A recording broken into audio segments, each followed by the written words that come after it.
Saúdo o Dr. Vitor Hugo, saúdo o Ney, saúdo o Santos, saúdo você, caro telespectador que nos assiste aqui pela TV CWB, canal 5 da NET. Voltamos hoje com a nossa coluna de Direito Imobiliário Urbanístico.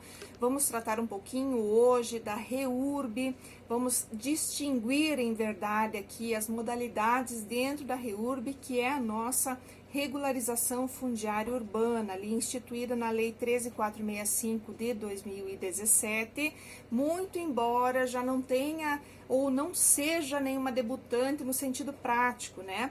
Você que nos acompanha aqui já deve ter verificado que nós falamos até não faz muito tempo aí, alguns programas atrás, que em Curitiba, inclusive, agora nós temos uma legislação específica tratando da REURB, né? Mas hoje aqui, até considerando os questionamentos que nós tivemos ao longo aí da semana, o interesse das pessoas até que foi despertado, nós resolvemos trazer aqui para vocês, inclusive, a diferenciação, né, entre essa REURB, que na verdade tem aí a possibilidade de ser enquadrada em REURB-S e também em REURB-E. Nesse caso, qual seria a diferença ou as diferenças basicamente? Quando a gente fala de REURB-S, a gente está falando daquela REURB que vai ser destinada ou na qual serão enquadradas as pessoas de baixa renda ou que, na sua grande maioria, predominantemente, que é inclusive o que dispõe a legislação, o próprio artigo 13 da 13.465, sejam de baixa renda. Aí por que tem que haver essa qualificação? Porque essas pessoas serão aí, ou terão, melhor falando, isenção de custas e emolumentos. E havendo isenção, é claro que vai ser muito mais fácil o acesso a esse direito.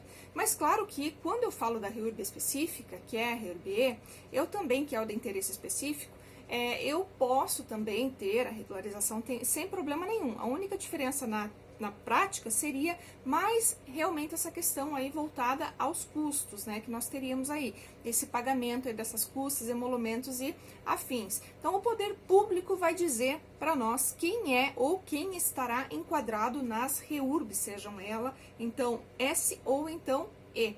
Nestes casos, quando houver esse enquadramento na REURB-S, então essas pessoas vão ter um acesso aí a essa regularização pelo poder público, né? Vai ter muito mais facilidade, inclusive até o primeiro título vai ser gratuito dessa propriedade, então isso já facilita bastante. A gente que trabalha muito com isso sabe como né, que na prática realmente é oneroso você regularizar um imóvel. E por outro lado, e é um dos escopos básicos da própria REURB, é fazer com que essas pessoas tenham então essa posse legitimada, ou seja, elas estavam ocupando esses imóveis, mas elas não tinham o título de propriedade. Então, se eu parto do pressuposto que eu preciso, inclusive é preceito constitucional o direito à moradia, e não só ele, né, porque a gente fala inclusive do direito de propriedade, que é um dos direitos que dentro da área imobiliária, dentro do próprio direito civil, é soberano, o direito de propriedade,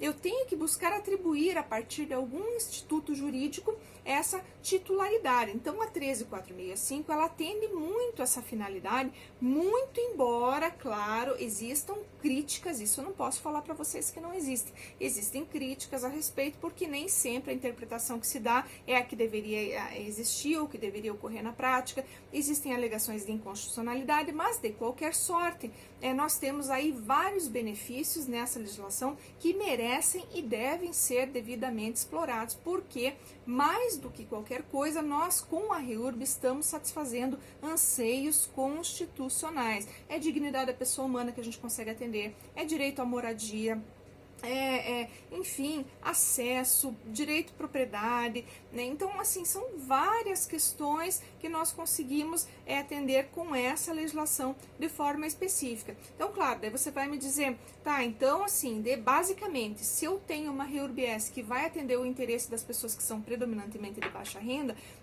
por que haveria pessoas também que poderiam se enquadrar na regularização fundiária que sejam de interesse específico? Sim, existem, porque muitas vezes em determinado momento, quando aquelas pessoas resolveram construir, naquele local especificamente, não havia ali uma legislação que atendesse, uma possibilidade de que elas pudessem, então, naquele momento, ter a titulação de propriedade, por algum motivo específico inerente àquele caso. Mas isso não quer dizer que elas não tenham o direito de ter, então, ou serem incorporadas ao território urbano. E um dos pressupostos da REURB, além daqueles que eu já retratei aqui, é justamente o de trazer essas pessoas para o território urbano, incorporar esses núcleos humanos ao território urbano. Então, por isso que a REURB, ela não faz acepção no que diz respeito à questão das possibilidades financeiras no tocante à possibilidade de regularizar, mas sim e única e tão somente a questão do pagamento de custas e emolumentos. Daí porque que, independentemente de eu ter uma ou outra, eu vou ter sim o direito de regularizar. Quem vai dizer se vai ser REURB-S ou se vai ser REURB-E é o poder público, que vai avaliar, naquele caso específico, aquela situação, aquelas pessoas envolvidas, para dizer se elas se enquadram ou não em determinada categoria. Mas claro que todas elas terão esse direito, enfim, de ter a sua posse regularizada, ter o seu título de propriedade, né? Porque daí você vai ter, claro, a posse já está acontecendo, a ocupação já está acontecendo, mas eu vou ter direito ao meu título, né? E claro, a REURB, não se pode esquecer, ela é motivada então por interesses, né? Por finalidades sociais, né? Por a ordenação do território urbano, né? Incorporação desses núcleos humanos e também, claro, não posso deixar de verificar as questões ambientais. Então, até nesse ponto, inclusive, dá ali algum tipo de problema muitas vezes, né? Porque não se explica como isso vai acontecer. Mas, de alguma maneira, nós temos que tentar reduzir esses problemas, né? A divergência que sempre ocorre na prática muitas vezes a REURB-S ou aquelas pessoas envolvidas, aquela coletividade, está na REURB-S, está numa área, por exemplo, de manancial. E por isso a dificuldade de eventualmente se regularizar uma área ou aquela coletividade, né, se incorporar ao território urbano, sendo que ela não está atendendo às condições ambientais. Daí porque nós temos certos conflitos no que tange à regularização fundiária urbana. Claro, eu poderia citar aqui inúmeros outros casos, mas na prática a gente vê que isso é algo que salta aos olhos e, enfim, acaba travando, de certa forma, aí,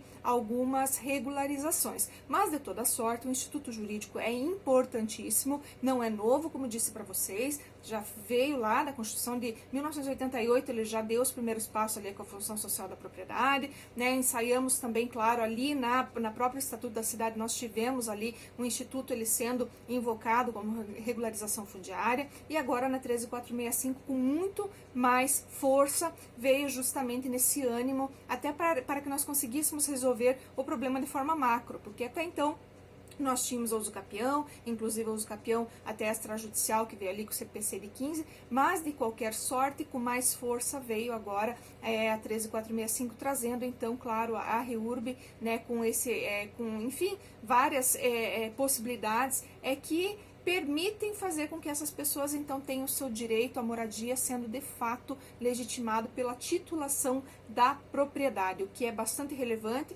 e nós teríamos muito aqui para falar para vocês sobre esse instituto maravilhoso que realmente atende pressupostos tanto fundamentais, de direitos fundamentais da nossa Constituição, quanto também interesses sociais que vem aí caminhando, inclusive com o programa como Minha Casa Minha Vida, que atende ou visa atender populações de baixa renda para que tenham então acesso ao seu imóvel de uma forma mais barata, mais prática, enfim, e de qualquer sorte vem com esse ânimo, dentro desse espírito, para que então essas pessoas possam de alguma maneira ser atendidas dentro desses pressupostos básicos e primordiais que a nossa Constituição Federal vem invocando já desde 1988. Então hoje eram essas as considerações que eu tinha aqui para trazer e tratar com vocês. Agradeço pela audiência e espero estar aqui com vocês na próxima semana. Um grande abraço e até lá!